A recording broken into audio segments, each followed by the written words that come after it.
Welcome, everyone, to the QAIS webinar. And today we are addressing some of the many benefits intrinsic in an independent school education. We have some wonderful resource people available to us.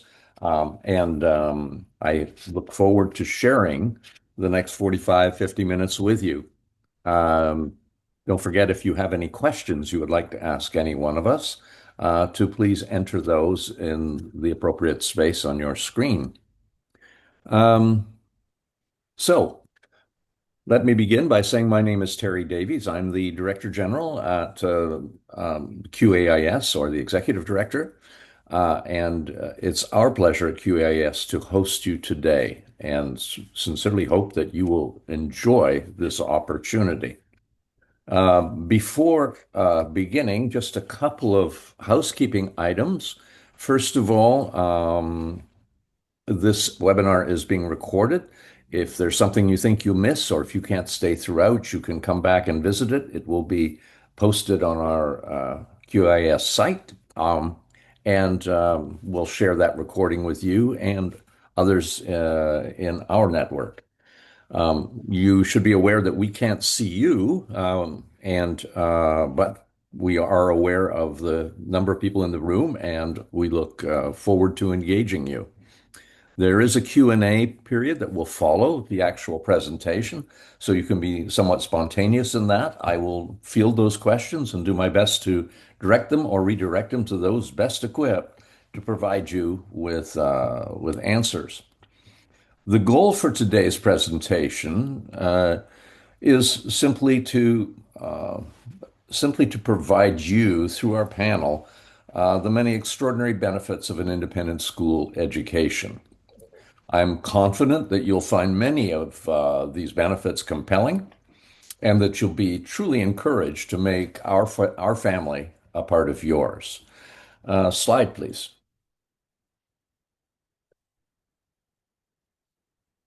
Across the Quebec Association of Independent Schools, we have a network of 24, and they truly spell out the meaning of diversity. Um, we range from primary education to secondary, kindergarten through grades 11 and grade 12. Our schools as a collective are non-denominational. Some are faith-based, some are boarding schools, some are single gender, others are co-ed. We are present across the island of Montreal and the Montreal area, as well as in the Eastern Townships. Um, the mission of the Quebec Association of Independent Schools is pretty straightforward, but equally important for you to know and to think about as you reflect upon the decisions ahead.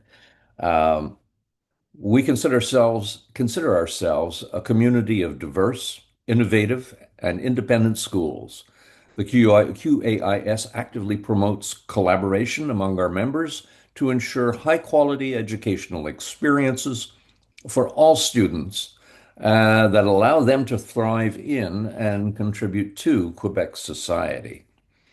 Our activities range greatly, and mentioning a few is doesn't speak to the absolute breadth and depth of those activities, but you should be aware that we are engaged in activities such as the organization of student leadership conferences, those that address elementary school students as well as high school students.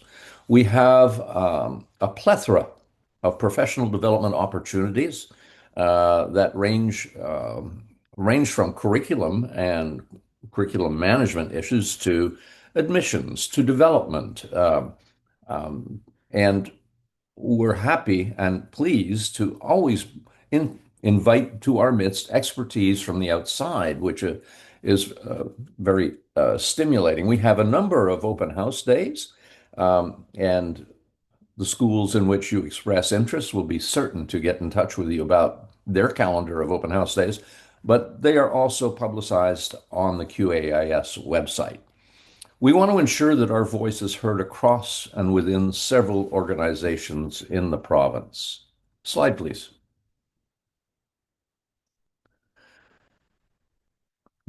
It is my pleasure to welcome you to this special webinar exploring specifically why it's so advantageous for your son or daughter to attend one of our amazing private schools. I'm fortunate to have three very informed and experienced school leaders to guide us through the many reasons why any one of our schools should be your first choice in English language or French language education. There are over 8,300 students enrolled within the QAIS family, and we look forward to assisting you as you explore this opportunity to make our family a part of yours. I'd like you to meet our very experienced and knowledgeable speakers. They are Mark Salkeld, Patricia Briand, and Julie Schneider. Mark currently serves as the head of school at Lower Canada College. A Cambridge-educated economist, he brings 27 years of expertise across international and Quebec day and boarding school experience to the role. Mark has been a cornerstone of the LCC leadership team since 2002, including an 8-year tenure as deputy head prior to his appointment as head of school this year. Welcome, Mark. Patricia Briand, head of school at the Sacred Heart School of Montreal. Patricia has, over the past 25 years, held leadership roles in a variety of educational settings, from independent schools to vocational education and Indigenous communities, always focused on creating inclusive and engaging learning experiences.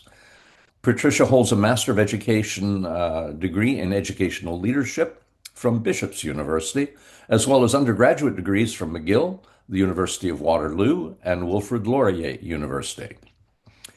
And Julie Schneider. Julie is the assistant head of school at Solomon Schechter Academy. Previously, Julie was the executive director of community relations at Miss Edgar's and Miss Cramp's school, and she is also a proud alumna. Julie holds a BA from McGill University in Sociology and Jewish Studies, as well as an MBA from, I was going to say Hautes Études Commerciales, but HEC Montreal. Thank you and welcome to our guests. Next slide, please. I guess that means over to me, Terry. Thank you very much. Sure. I want to take a moment to talk about academic preparation, co-curricular opportunities, and character education within our schools. As Terry said, I am someone who has been in the QAIS system for a very long time. And our schools, although very different, all have a few things in common that I want to stress to you. The number one is that our schools all align with the Quebec Ministry of Education standards, which means our students that go through our schools are prepared for whatever comes next, be that CEGEP or anything else. They are aligned. However, our schools individually offer a variety of enriched curriculum. In the junior school, that may be that they're hands-on programs, it may be language programs, it may be cultural or religious options that differ by schools. As Terry said, we've got Jewish schools, we've got Catholic schools, we've got Christian schools within our organization. We've also got non-denominational schools. So in our junior schools, it could be a wide range of things. It could be things like arts and music and science that are in the classrooms to a much greater extent than you would expect to find in our schools in the state sector. In the high school, the extended curriculums or enriched curriculums display themselves in different ways. For example, some of our schools will offer an advanced program in mathematics or science, whereby perhaps in grade 10 they already do the grade 11 curriculum. In other schools, their exposure to history will go beyond what just the ministry teaches and look at world history instead of just Quebec and Canadian history. They will go deeper. The teachers will take them further on an individual path of learning. The other thing to bear in mind, and Terry mentioned this a little, but we are all very much based in Quebec, and bilingualism and the promotion of the French language is something that happens with all our schools. We have completely bilingual schools. within the system. We have schools that teach French as the primary language at some levels. But that bilingualism does hit students and families where they are. So that could include, for example, a number of schools and a number of students take the most advanced level of French in the province, the langue d'enseignement class. Or it could also be for newcomers to the province where they're exposed to French at a level appropriate for them. This kind of brings me on to learning support generally, where in our school systems, the students are very much treated as an individual, and learning supports are provided to those students where they are and what the needs are. Again, these differ within the schools, but the advantage of our schools, of our independent schools, is that the teachers, the administrators know the students and offer the interventions and support that will be required for them to be successful. The last thing I wanted to mention on this slide is that many of our schools offer additional accreditations beyond just the Ministry of Education in Quebec credits. So in some schools, that may be the IB, be it the MYP or the DP program. In others, it could be advanced placements. We even have the German Abitur in one of our schools. So in addition to meeting those Quebec standards, there are other options that are there. Can we go on to the next slide, please? I like the way this slide is titled because it's learning beyond the classroom, and I personally like to refer to this section as co-curriculars. These are not extracurriculars, they're not just add-ons. There's significant learning that happens beyond the classroom in all our schools. And different schools offer different programs at different intensities. But if we look down that list, most of our schools offer some portion of these. So athletics can range from programs that are highly competitive to programs that are more intramural or more participatory. But the learning that happens in an athletic program is significant and sticks with students for life. The arts, similarly, all the way from junior schools, where there's choirs and plays and art shows, through to senior schools, where there's glee clubs and improv and bands and such like. These are options that are available for our students to develop their area of interest. Experiential learning is an opportunity to perhaps get out of the classroom, really get your hands dirty, literally and figuratively, and learn in the real world, something that obviously they'll need to do. Some of our schools offer robotics, entrepreneurship, all these opportunities that see students interact with each other, work on their skills, work in competitions perhaps, but all developing beyond just what is learned in math class or physics class.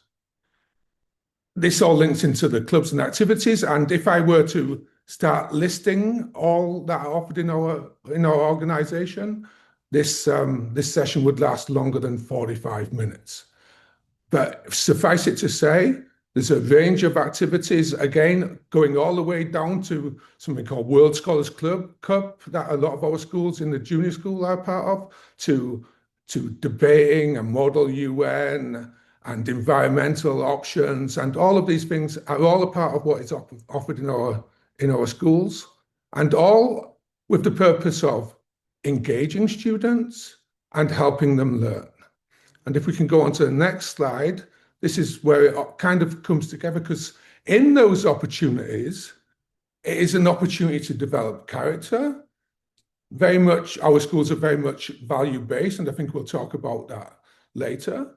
But they're very much value-based. It is not just about preparing students with good marks to go on to good schools. It's about preparing students, as per the QAIS mission, as per many of our schools' missions, to be productive, positive members of Quebec, Canada, and the world. The soft skill development is something that I hear all the time from alumni when I visit them, and that's not just alumni of my school; it's alumni of schools across the province within the organization. That their ability to communicate, their ability to listen, their ability to cooperate with each other and others, and understand what's happening in the world around them, really sets them apart from some other students. And I think we'll link back to this later in the presentation. But our students are actively and deliberately engaged in the communities around them. So that's with it could be parents, but it could also be through service activities and ability and connection with the world around them, including the alumni of the organizations, including parents and others in the community, and including that opportunity to give back and understand what is really happening in the Montreal and the Quebec environment. That's all from me for now. If there's questions, like Terry said, you can put them in the Q&A, and I will pass it on to Patricia. Thanks, Mark. So I'm going to talk a little bit first about student success. And I think when we talk about student success in independent schools, we're really talking about a combination of strong academic results and the kind of long-term readiness that shows up years after graduation. So one of the advantages of our sector is that we can follow our students very closely. So not in a surveillance kind of way, but in a we know who you are and how you're doing kind of way. Our academic counselors are tracking progress, they're tracking patterns, habits of our students, so that we can step in early when a student needs support or a nudge, and we can stretch them when they're really ready for more. By the time our students reach their graduating year, they're generally not checking boxes to graduate, but they're rather in programs that are designed to prepare them for what comes next. So grade 12, cégep, university, whatever that next step may be, they've learned how to manage their deadlines. They've learned how to advocate for themselves. They're handling the kind of academic independence that post-secondary life will demand. Yes, of course, the numbers are strong. So our graduation rates are high, 100% in most cases. Placement rates at colleges, cégeps, programs of their choice, scholarship offers, all of those things are true. But honestly, the most meaningful data comes from our alumni who tell us whether they felt prepared, whether they can handle the workload, whether they walked into their first university class feeling confident or overwhelmed. And the feedback across independent schools is always remarkably consistent in that students say, I was ready. That's the kind of success that we simply can't fake. So when we talk about measurable student success, I think we're really talking about outcomes that show up in transcripts, of course, but also in the confidence and ability to thrive once students leave the care of the school that they're in. The next slide, we're talking about an individualized approach. So one of the things that all independent schools do exceptionally well is personalization. This everyday experience of being in a smaller class where a teacher actually knows you allows students to know their strengths, their quirks, their learning styles, and all of the things that really light them up. So because of that, students don't slip through the cracks. It's not possible. Or people are just watching them all too very closely, and they have an opportunity to get to know them both inside and outside of the class because we offer such a wide range of student activities and clubs and extracurriculars. Low student-teacher ratios is really quite generally, I think, true across the board. And that gives the flexibility to meet students really where they're at. So if a student needs extra support, we can provide it quickly. If a student is ready to go deeper or move faster, then we can make that happen. individual learning plans, enrichment opportunities, support programs. These aren't special exceptions, they're part of the culture. Beyond academics, I think the individualized approach that we have helps students build confidence. So when a student feels truly seen and understood, then they take more risks and they're asking more questions, they're trying new things. And this allows them, of course, then to start to understand their own strengths and how to best use them. Mark mentioned earlier, independent schools tend to offer a wide range of programs. So arts, athletics, leadership service, all of these kinds of things are allowing students to explore who they are outside of the classroom. And that, of course, is contributing to this sense of belonging and purpose, which are undoubtedly just as important, if not more important, than grades. So the individualized approach isn't just about, or isn't at all, I would say, about pampering students. It's about giving them the right level of challenge and support so that they're really growing into the best version of themselves as young adults. And the next slide, exceptional educators. So I think if you ask anyone, students, parents, administrators, what makes an independent school special, they almost always start with teachers, and they're right. So exceptional educators are truly the heartbeat of any school. The hiring process for faculty in an independent school is generally quite rigorous. So all of our teachers are certified, all are highly qualified with degrees in education. Many, if not most, have advanced degrees. But what really sets them apart is their level of engagement. The expectation for teachers on their level of engagement is high. And it means that they're accessible, they're invested, and they truly care about the kids who are sitting in front of them. Independent school teachers wear a lot of hats. So they're not just teaching their subject, they're coaching, they're advising, often in mentorship programs. Sometimes they're doing a little bit of counseling for kids who they've developed deep relationships with. And this, of course, creates very strong relationships that are long lasting. And there's no question that all of the research that we have shows that these relationships are truly the foundation for student success. The person who is in front of the classroom has the greatest impact on the success of any child. Professional development is also a huge part of the culture in independent schools. So teachers are constantly learning, whether it's through school-based initiatives or conferences or other kinds of external opportunities. There is, I think, a commitment to staying current and reflective, which keeps our teachers dynamic and responsive to the needs of students. And obviously, we have all lived over the last 10 years quite a dramatic change in how kids are learning from the dawn of social media to now AI and how that's being reflected in the classroom. Our teachers need to stay on top of that as things change more and more quickly. And I would say then there's a partnership with families with our teachers. And so independent educators tend to communicate very openly, very proactively. They're not waiting for a problem to arise.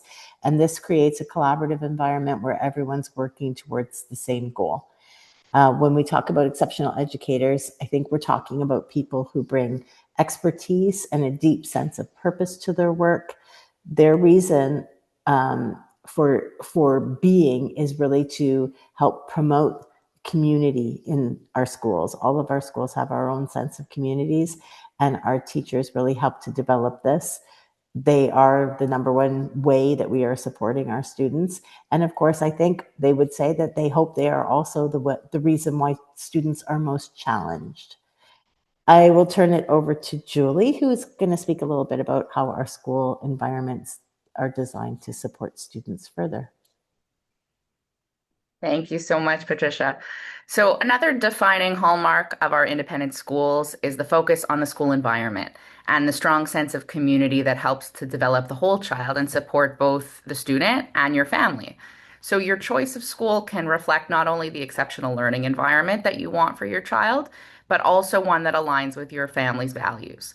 So this is a very supportive environment that extends beyond an individualized educational path to aspects such as the campuses that offer top-tier facilities and security, policies that hold the school community accountable, like for anti-bullying, for example, and guidance and counseling services to benefit your child's mental health, their voice, and their choice. Once your child graduates, this network remains lifelong, and our schools offer active alumni communities and professional networking opportunities for the future. And graduates tend to feel a really strong sense of attachment to their school and a lasting school pride. And this really shapes their lives long past graduation day. We'll go to the next slide. So some of my colleagues mentioned parent engagement. So independent schools really value parent involvement and open communication. There are plenty of opportunities and activities offered to your family, and not only by your child's school, but by all of the QAIS schools. So for example, our school may offer a parent lecture or a workshop dealing with anxiety or with screen time. Parents from other QAIS schools would typically be invited to those things. Our schools also open their doors to parents, grandparents, and friends to cheer on your child in their performances, in their sports tournaments, and school celebrations. The partnership also extends through transparent governance of how the school is run, and active involvement by our board members who help to guide and steward the school, to ensure a clear mission and values, and to support the administration. So at an independent school, your family will find a community to engage with, to participate in, and to benefit from. And this network really extends beyond the students and to support, and the support for your family does as well. We'll go to the next slide. So this is, I'll take a little bit more time on this slide. The application process typically begins about 2 years in advance. Member schools really take a holistic approach about each child that reflects the school's mission and values, and the requirements for admission will vary at each school and according to the age and the stage of the child.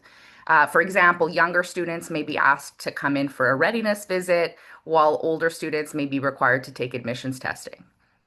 The first step is to visit the school's websites, the schools that you're interested in, and find out what their steps are for the learning and the application process.